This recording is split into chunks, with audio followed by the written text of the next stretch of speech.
हरे कृष्णा, राधे राधे। आप सभी भक्तों पर राधा रानी की कृपा दृष्टि बनी रहे। हम भैया दूज की कथा सुनेंगे। भैया दूज को यम द्वितीया भी कहते हैं। कार्तिक मास की शुक्ल पक्ष की द्वितीया को यम द्वितीया या भैया दूज भी कहते हैं।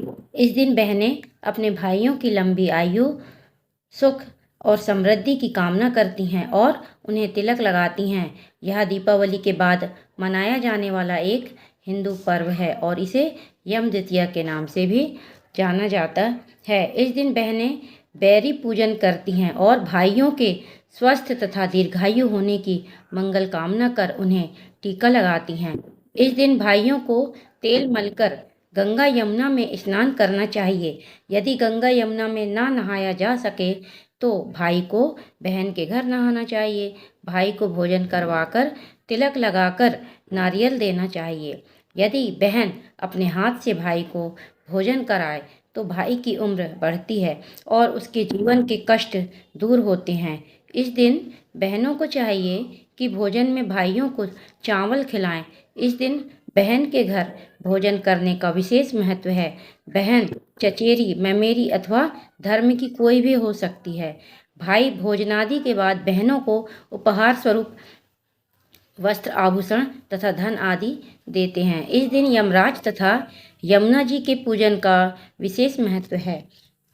प्रचलित कथा, भगवान सूर्य नारायण की पत्नी का नाम छाया था। उन्हीं की कोख से यमराज तथा यमुना का जन्म हुआ। यमुना यमराज से बड़ा स्नेह करती थी। वे उनसे बराबर निवेदन करती कि भैया अपने इष्ट मित्रों सहित उनके घर आकर भोजन करें। लेकिन अपने कार्य में व्यस्त यमराज उनके आमंत्रण को टालते रहते थे।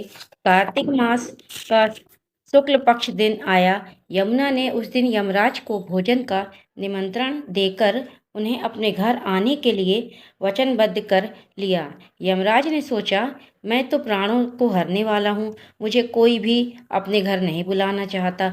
बहन जिस सद्भावना से मुझे बुला रही है उसका पालन करना मेरा धर्म है। यही सोचकर यमराज ने बहन के घर जाने का निर्णय कर लिया। यमराज को अपने घर आया देख यमुना की खुशी का ठिकाना ना रहा। यमुना ने उन्हें स्नान कराकर तिलक आदि के बाद अनेक व्यंजन परोसकर भोजन कराया। यमुना के आतिथ्य से प्रसन्न होकर यमराज ने बहन को वर मांगने को कहा। तब यमुना ने कहा, भैया आप प्रतिवर्ष इसी दिन मेरे घर आकर भोजन करें। मेरी तरह जो बहन इस दिन अपने भाई का आदर सत्कार करके टीका करे, उसे तुम्हारा भय ना हो। यमराज तथास्तु कहकर यमुना को अमूल्य वस्त्र आभूषण देकर यमलोक चले गए। इसी दिन से इस पर्व को यम द्वितीया के नाम से मनाया जाता है। ऐसी मान्यता है कि जो भाई आज के दिन यमुना में स्नान करके पूरी श्रद्धा से बहनों के आतिथ्य को स्वीकार करते हैं, उन्हें यम का भय नहीं रहता। इसलिए भैया दूज को यमराज तथा यमुना का पूजन किया जाता है। एक अन्य कथा के अनुसार भगवान श्री कृष्ण अपनी बहन सुभद्रा से मिलने गए। सुभद्रा कृष्ण को देखकर धन्य हो गई। स्नेह और आदर से उनका मन गदगद हो गया। भगवान श्री कृष्ण की पूजा अर्चन के लिए उन्हें आसन पर विराजमान किया और पुष्पमाला पहनाकर हल्दी, चंदन और गुलाब की पत्तियों का माथे पर तिलक लगाया। भगवान श्री कृष्ण को फल, मेवे और विभिन्न प्रकार का भोजन अर्पित किया। भगवान ने जहाँ वह अमृत जैसा भोजन खाकर उन्हें सदा सौभाग्यवती रहने का वरदान दिया, वहीं बहन ने भी भाई के लिए दीर्घायु की कामना की। कहते हैं कि उस दिन भाई दूज थी और यह परंपरा उसी दिन से प्रारंभ होकर निभाई जा रही है। भाई बहन के रिश्ते का नायाब बंधन भाई बहन की का ही नहीं, परिवार की भलाई का प्रतीक है। यह धारणा हमारी मानसिकता से जुड़ गई है कि भाई बहन के घर जाकर तिलक लगाकर मृत्यु बंधन से मुक्त हो जाएगा। भाई दूज इसलिए भी महत्वपूर्ण है कि इससे एक दूसरे के प्रति समर्पण की भावना बढ़ती है। देश भर में यह त्यौहार हर्षोल्लास से मनाया जाता है। यह अलग बात है कि इसे महाराष्ट्र और गोवा में भाऊ बीज पश्चिम बंगाल में भाई कोटा जैसे अलग अलग नामों से मनाया जाता है।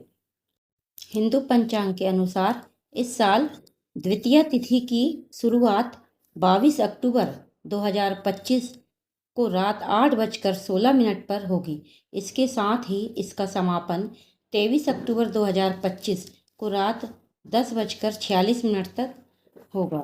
ऐसे में 23 अक्टूबर को भाई दूज का पर्व मनाया जाएगा। वहीं इस दिन तिलक करने का शुभ मुहूर्त दोपहर 1:13 से 3:28 तक रहेगा। इस दौरान बहनें अपने भाई का तिलक कर सकती हैं। अब हम कार्तिक मास के 18वां अध्याय को सुनेंगे। देवर्षि नारद जी ने कहा, अब रौद्र रूप महाप्रभु शंकर अपने वीर गणों के साथ नंदी पर चढ़ हंसते हुए युद्ध भूमि में आए। तब उनको आया देखकर उनके पराजित गण फिर लौट आए और शहनाद करते हुए आयुधों से दैत्यों पर प्रहार करने लगे। भीषण रूपधारी रुद्र को देख दैत्य भागने लगे। तब युद्ध में अपने दैत्यों को परामुख होते देखकर जलंधर हजारों बाण छोड़ता हुआ भगवान शंकर की ओर दौड़ा। उसके शुंभ निशुंभ आदि वीर भी क्रोध से अपने ओंठों को काटते हुए भगवान शंकर की ओर दौड़े। इतने में भगवान शंकर ने जलंधर के सब बाण जालों को काटकर अपने गणों को निर्भय करके अपने अन्य बाणों को की आंधी से दैत्यों को पीड़ित कर दिया। खड़ गोरमा नामक दैत्य को अपने फरसे से मार डाला। बलाहक का भी सिर काट दिया।